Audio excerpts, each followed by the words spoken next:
More on YouTube, I am in Harburg, a district of Hamburg that has seen massive changes over the last couple of decades, but it still has its own old town, and that's where we go first.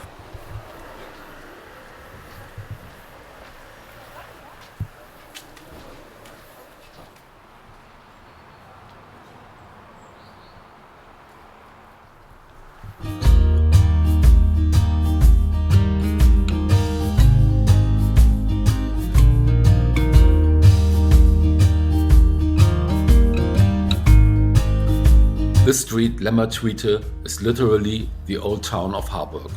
A single street, only 100 meters long. It dates back to the 1600s. In 1975, it's been converted into a pedestrian street. Only 4 of these buildings are the historic originals though. The others are faithful reconstructions.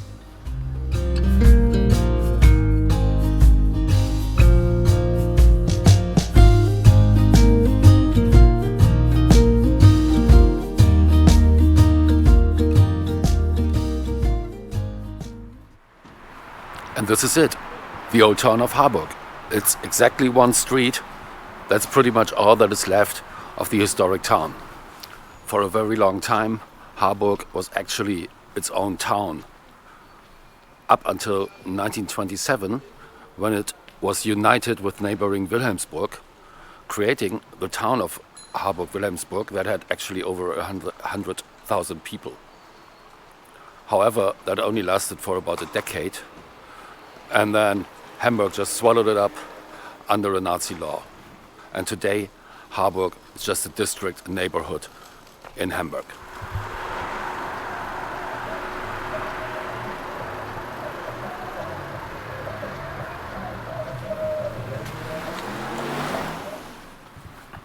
When Harburg was connected to the rapid transit system of Hamburg in the 1970s and 80s, city planners took that opportunity and redesigned the whole neighborhood really. They built a massive ring road around the district, completely changing the face of Harburg.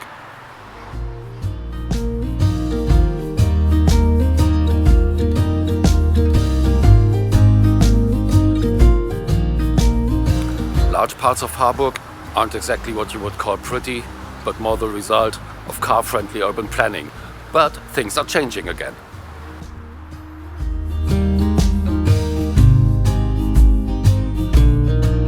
Harburg's harbor changed a lot, but it didn't get wiped clean for a shiny new district. It grew in layers. These half-timbered houses along Harburger Schlossinsel survived as listed monuments, protected since the early 20th century. When the harbor started to reinvent itself, the city had to build around them, not over them.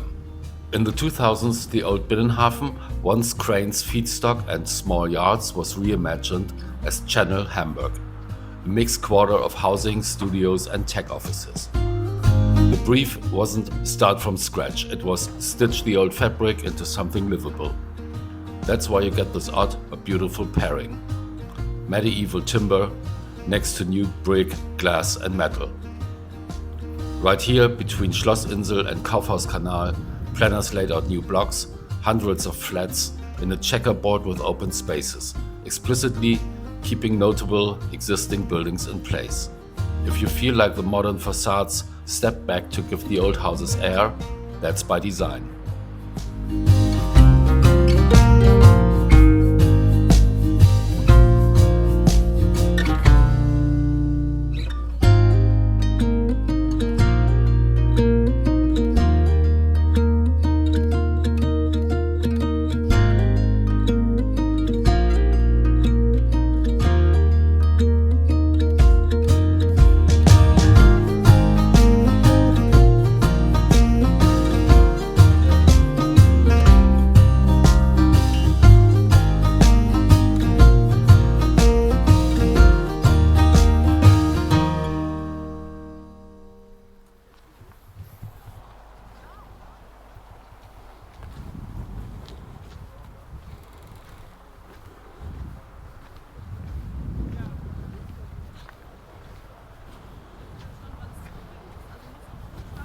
After crossing that bridge, we now arrived at Schlossinsel, Castle Island, which is where the oldest still existing building of the neighborhood of Harburg is located.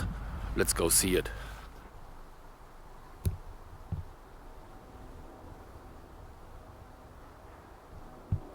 Admittedly, you don't see much of it today anymore, but actually the original castle that stood here dates back to the 1100s, and in the 1600s it was expanded into a giant star-shaped citadel.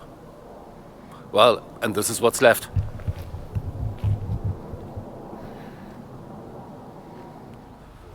Hamburg has a funny habit of keeping the names of places even when things change drastically. Like Harburg Castle isn't a castle anymore, but they still call it that. And the place where it's located, the Schlossinsel Castle Island, isn't an island, it's a half island.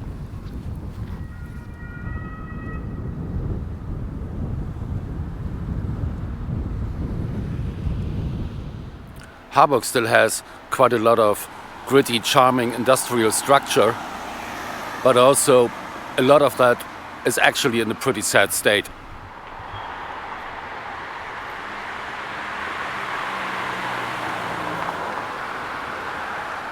A lot of this area just used to be industrial port until regulations and technology changed things and large parts of the area weren't needed and used anymore.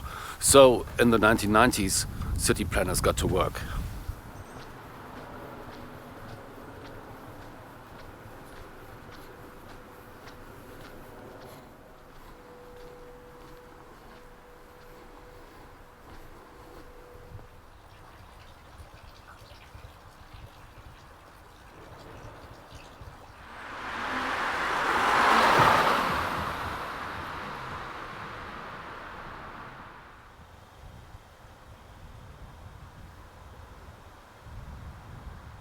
So after just over 30 years of rethinking this place, the whole area is now a modern mix of office buildings. There are actually quite a few creative businesses here and residential ones.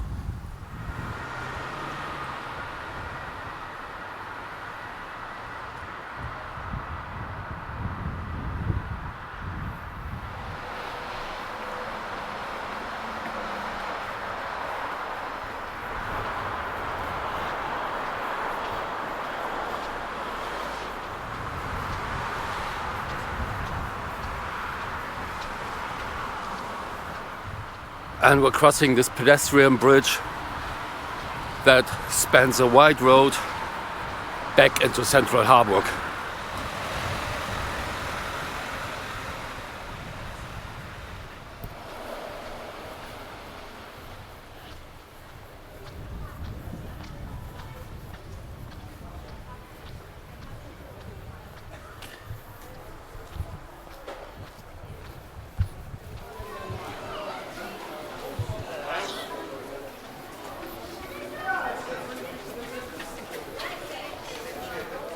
The street behind me, Lüneburger Straße, was converted into a pedestrian zone when the whole district was restructured, and it quickly became Harburg's main shopping street.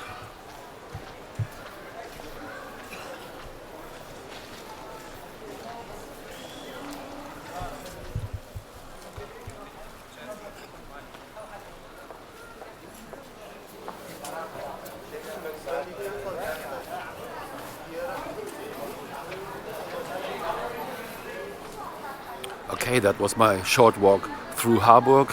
Hope you liked it. If you did, please click that thumbs up button. Other than that, stay safe and see you around.